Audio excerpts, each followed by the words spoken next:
In the late 19th century, travelling theatre companies were one of the big entertainments of the day.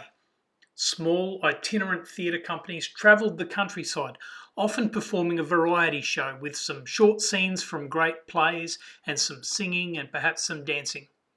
It was not uncommon for these companies to do short plays of their own, written simply to provide entertainment for the paying audience. Depending on the audience, these shows varied from highbrow and dignified to bawdy and vulgar. In June 1901, at the Theatre Royal in Plymouth, the theatre company managed by Mr. T.C. McQuire performed a musical called The Major. McQuire also wrote the show, composed the songs, and acted.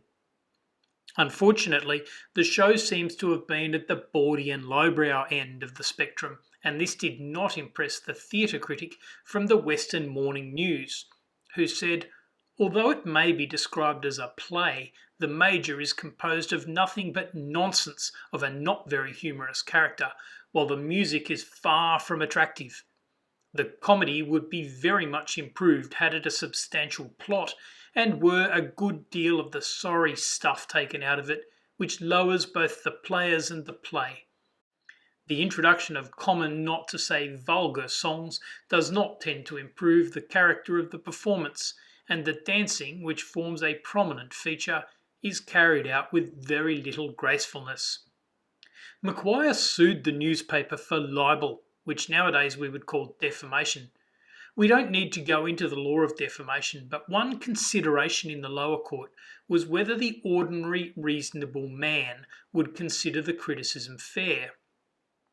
This idea, the notion of an ordinary reasonable person, is a concept that crops up time and time again in the law.